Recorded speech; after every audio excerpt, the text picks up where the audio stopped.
أعوذ بالله من الشيطان الرجيم بسم الله الرحمن الرحيم ربنا وبعث فيهم رسولا منهم يتلو عليهم آياتك ويعلمهم الكتاب والحكمة ويزكيهم إنك أنت العزيز الحكيم صدق اللہ العظیم ربنا وبعث فیہم رسولا منہم ربنا اے ہمارے رب وبعث اور بھیج فیہم ان میں رسولا ایک خاص قسم کا رسول من سے ہم ان میں سے یتلو جو تلاوت کرے علیہم ان کے اوپر آیاتک تیری آیات کی وَيُعَلِّمُهُمُ الْكِتَابَ علمہ یعلم تعلیم کا معنی سکھانا یعلمہم ان کو سکھائے الکتاب قرآن مجید والحکمہ اور سنت ویزکیہم اور ان کا تزکیہ کرے ان کو پاک کرے انکا بے شک تو ہی العزیز غالب ہے الحکیم حکمت والا ہے. دیکھیے ربنا وبعث فیہم رسولا منہم اے ہمارے رب بھیج دے ان میں سے ایک رسول یتلو علیہم آیاتک جو ان کے اوپر پڑھے تیری آیات کو ویعلمہم الکتاب اور قرآن کی تعلیم دے والحکمہ اور سنت کی ویزکیہم اور ان کا تزکیہ نفس کرے انکا انت العزیز الحکیم بے شک تو ہی زبردست حکمت والا ہے. یہاں سے ابراہیم علیہ السلام کی دوسری دعا کا ذکر کیا جا رہا ہے. پہلی دعا مکے کے لیے اور بیت اللہ کے لیے اور پھر اس مکے کو اور بیت اللہ کو آباد کرنے کے لیے ذکر. یہاں سے ایک اشارہ ملتا ہے کہ جب مزدور مزدوری کر لے محنت کرنے والا بندہ محنت کر لے تو اس کو اس کی مزدوری مل جانی چاہیے. اور پھر مزدور اگر مزدوری کرے اور مزدوری کرنے کے بعد اپنی مزدوری نہ مانگے تو اس کی مزدوری کرنے کا کوئی فائدہ. اس کا مطلب یہ ہے کہ جب بندہ عبادت کرے تو عبادت کے بعد دعا ضروری ہے. جیسا کہ ابراہیم علیہ السلام نے بیت اللہ کو بنایا تو بیت اللہ کے بعد بنانے کے بعد کیا کی؟ دعا کی. ایک دعا کرنے والا ہے اور ایک آمین کہنے والا ہے. خیر چلیے ربنا وبعث فیہم. نبی کریم صلی اللہ علیہ وسلم سے صحابہ کرام رضی اللہ تعالیٰ عنہ نے پوچھا یا رسول اللہ اپنے بارے میں کچھ بتائیے، آپ کس طرح آئے اور آپ کی کیا صفات ہے؟ نبی علیہ السلام نے فرمایا انا دعوت ابی ابراہیم، میں اپنے باپ ابراہیم علیہ السلام کی دعا کا ثمرہ ہوں. اپنے باپ ابراہیم علیہ السلام کی دعا کا ثمرہ ہوں، نتیجہ ہوں.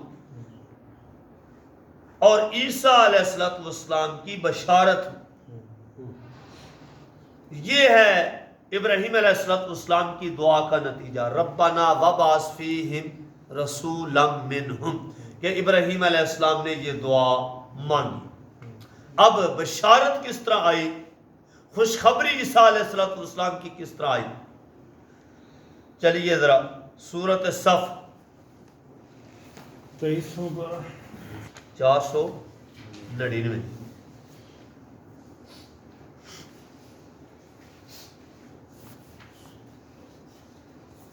3 لائنیں چھوڑ دیجئے. وَإِذْ قَالَ عِيسَىٰ ابْنُ مَرْيَمَ. اللہ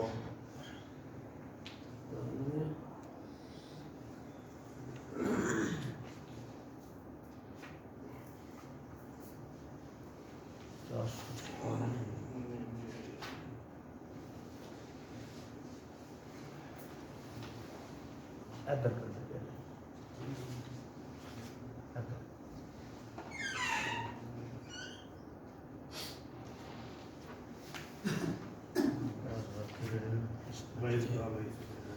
دیکھیے جی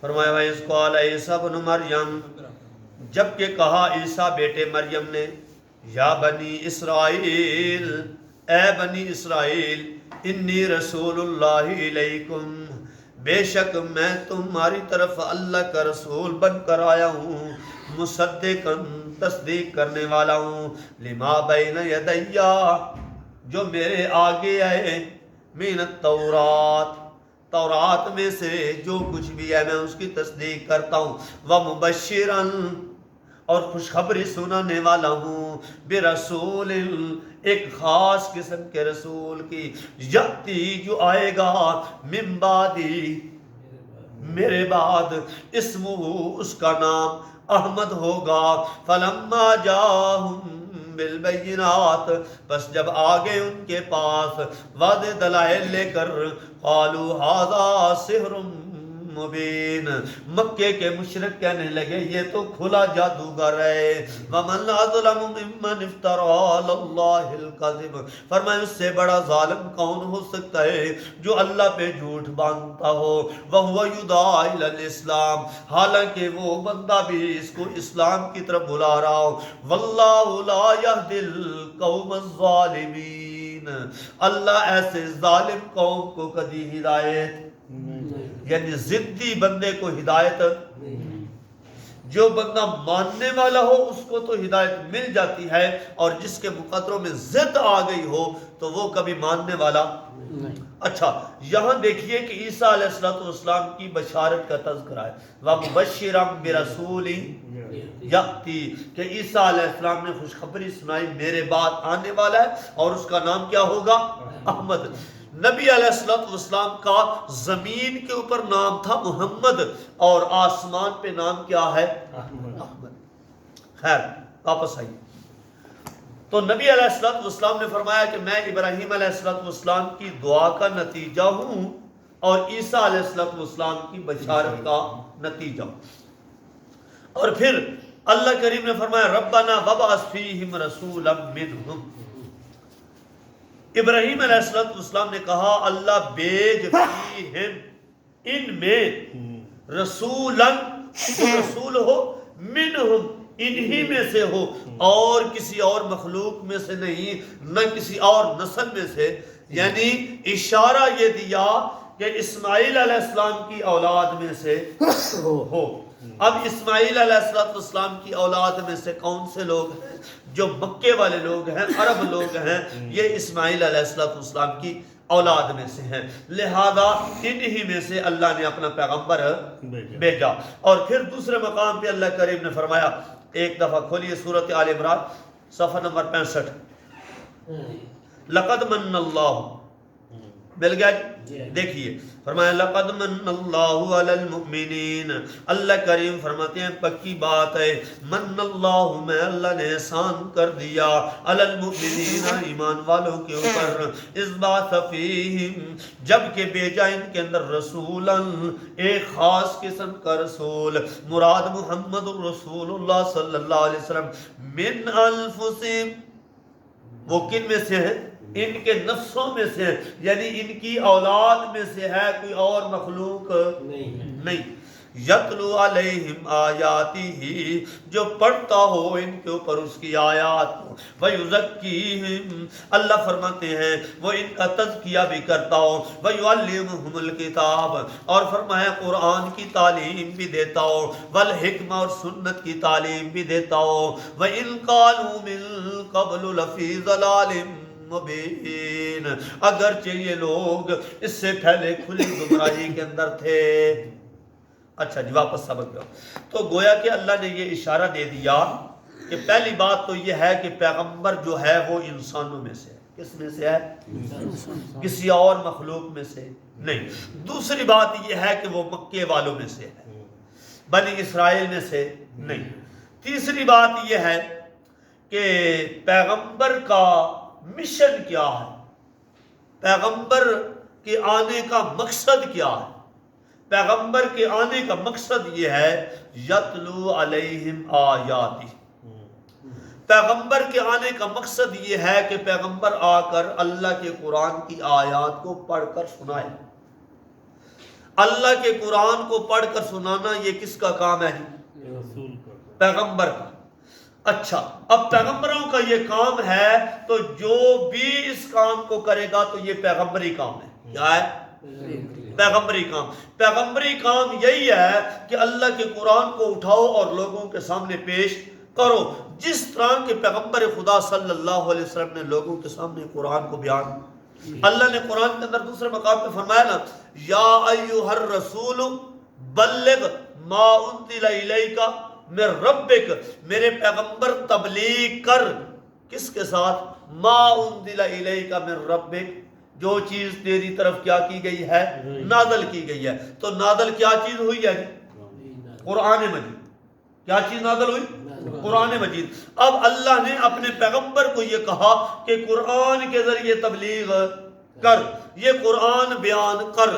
ہم لوگ کہتے ہیں میں قرآن کو تو پیچھے کر دو نا، یہ تو انتشار ڈالے گا۔ اس کا مطلب یہ ہے کہ میں پیغمبر کو ماننے والا، ظاہری طور پر تو میں دعویٰ کرتا ہوں کہ لا الہ الا اللہ محمد رسول اللہ، جب میں کلمہ پڑھتا ہوں تو پھر مجھے چاہیے تو یہ تھا کہ پیغمبر نے جو کام کیے ہیں وہ میرے لیے حجت ہے، جو پیغمبر نے کام نہیں کیے وہ میرے لیے حجت نہیں ہے۔ تو پیغمبر کو جب اللہ کہہ رہے ہیں کہ اس قرآن کے ذریعے تبلیغ کیجئے گا، تو پھر یہاں بھی اللہ فرماتے ہیں یتلو علیہم آیاتک، پیغمبر کے آنے کا پہلا مقصد یہ ہے کہ وہ لوگوں کو قرآن کا معنی اور مطلب پڑھ کر سناتا ہے۔ قرآن کا معنی اور مطلب، جیسا کہ صحابہ کرام رضی اللہ تعالیٰ عنہ کئی آیات کے اترنے کے بعد صحابہ کہتے تھے یا رسول اللہ اس کی ہمیں سمجھ نہیں آئی، تو نبی علیہ الصلوۃ والسلام پھر اپنی زبان میں ان کو سمجھاتے تھے کہ بھئی قرآن کا معنی یہ ہے، قرآن کا معنی یہ ہے۔ تو لہذا قرآن کا بیان کرنا پہلے نمبر کے اندر یہ فریضہ ہے۔ دوسرے نمبر کے اندر یہ کیا ہے؟ وَيُعَلِّمُهُمُ الْكِتَابَ، قرآن کی تعلیم دینا۔ ایک ہے قرآن کا معنی مطلب بیان کرنا، اور دوسرا کام کیا ہے؟ وَيُعَلِّمُهُمُ الْكِتَابَ، کہ قرآن ان کو سکھائے، پڑھنا سکھائے کہ کس طرح قرآن پڑھنا ہے، یہاں کیسے لمبا کرنا ہے، کیسے یہاں غنہ کرنا ہے، کیا ترتیب ہے، وہ پیغمبر کو حکم دیا گیا وَيُعَلِّمُهُمُ الْكِتَابَ، کہ ان کو قرآن بھی پڑھ کر سناؤ اور سکھاؤ۔ آگے والحکمہ، اور سنت کی تعلیم بھی دو، سنت کی تعلیم بھی۔ اس سے مراد ہے محمد الرسول اللہ صلی اللہ علیہ وسلم کی حدیث مبارکہ۔ اچھا، اس کے بعد فرمایا وَيُزَكِّيهِمْ، پیغمبر کا چوتھا کام کیا؟ ان کا تزکیہ نفس کرے۔ کیسے تزکیہ نفس کرے؟ کہ ان سے شرک کو دور کرے اور ایمان ان کے اندر داخل، ایمان کی باتیں ان کے سامنے کر کے ان کو کہے کہ یہ شرک ہے، اس کو چھوڑ دو اور توحید کی طرف آ جاؤ، اور یہ پاک چیزیں لے لو اور ناپاک چیزوں کو چھوڑ دو، حلال چیزیں لے لو اور حرام چیزوں کو چھوڑ دو۔ وَيُزَكِّيهِمْ، ان کا تزکیہ نفس کرے۔ اور آگے اِنَّكَ، بے شک تو، انت، تو ہی، العزیز، العزیز کا ایک معنی تو ہے زبردست، ایک معنی ہے غالب، اور ایک معنی ہے العزیز دا، کہ جس کو کوئی چیز بھی عاجز نہ کر سکے، جس کو عاجز نہ کر سکے۔ قرآن مجید کے اندر سورۃ فاطر ذرا کھولیے گا، سورۃ یاسین سے پہلے 22واں پارہ۔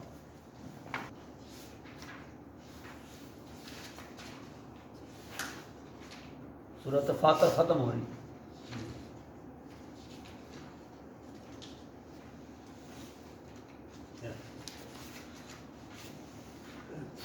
یہ دیکھیے جی جہاں سورت ختم ہو رہی ہے یہاں سے 3 لائنیں چھوڑ کر چوتھی لائن کے اوپر ہے وما قال اللہ لیعجزہ. اس سے اوپر یہ آیت شروع ہو رہی ہے اولم یسیر. یہاں سے شروع کیجیے. مل گئی؟ دیکھیں اولم یسیروا فی الارض. اللہ کریم فرماتے ہیں کیا نہیں چلے پھرے زمین کے اندر فینظروا پس دیکھو تو صحیح کیف کان عاقبۃ الذین من قبلہم کیسے ان لوگوں کا انجام ہوا جو ان سے پہلے تھے. وَقَانُوا أَشَدَّ مِنْهُمْ قُوَّةً یہ طاقت کے لحاظ سے بھی بڑے مضبوط تھے. وَمَا كَانَ اللَّهُ لِيُعْجِزَهُ مِنْ شَيْءٍ کوئی چیز بھی نہیں ہے جو عاجز کرنے والی ہو اللہ کو. کوئی چیز بھی نہیں جو عاجز کرنے والی ہو. کس کو؟ اللہ کو. من شیء کوئی چیز بھی فی السماوات ولا فی الارض نہ آسمانوں میں نہ زمین میں کوئی چیز بھی اللہ کو عاجز نہیں کر سکتی. اللہ جب پکڑنے پہ آتا ہے تو پکڑ لیتا ہے. انہ کان علیما اس کو علم بھی ہے کہ کہاں پڑی ہوئی ہے کدھر جا رہا ہے ادھر پہنچ گیا ہے ادھر جا رہا ہے اس طرف جا رہا ہے یہ کر رہا ہے اس کو سارا علم ہے. قدیرا قدرت بھی ہے وہ پکڑ لیتا ہے. وَلَوْ يُؤَاخِذُ اللَّهُ النَّاسَ بِمَا كَسَبُوا مَا تَرَكَ عَلَىٰ ظَهْرِهَا. اللہ فرماتے ہیں جب میں لوگوں کو پکڑتا ہوں تو پھر چھوڑتا تو معلوم یہ ہو گیا وَمَا كَانَ اللَّهُ لِيُعْجِزَهُ مِنْ شَيْءٍ. عزیز کا معنی میں نے کیا بتایا واپس سبق پہ آؤ. عزیز کا معنی ہے کوئی چیز بھی کائنات کے اندر اللہ کو عاجز کرنے والی نہیں. عزیز کا معنی یہ. اور الحکیم لیکن پکڑتا کیوں نہیں ہے چھوڑ کیوں دیتے. الحکیم وہ حکمت والا ہے رسی لمبی کر دیتا ہے.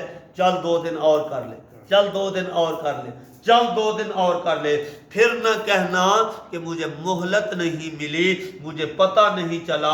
اللہ فرماتے ہیں مہلت بھی لمبی دے دیتا ہوں رسی بھی لمبی کرتا ہوں. جب پکڑوں گا تو پھر میں کہوں گا ہاں اب آ جا اب تیرے پاس کوئی بہانہ لا تعتذر اليوم آج کے دن کوئی بہانہ بنانے کی اجازت نہیں ہے. اللہ سے دعا ہے کہ اللہ تبارک و تعالی جو کچھ پڑھا سنا اس پہ عمل کرنا.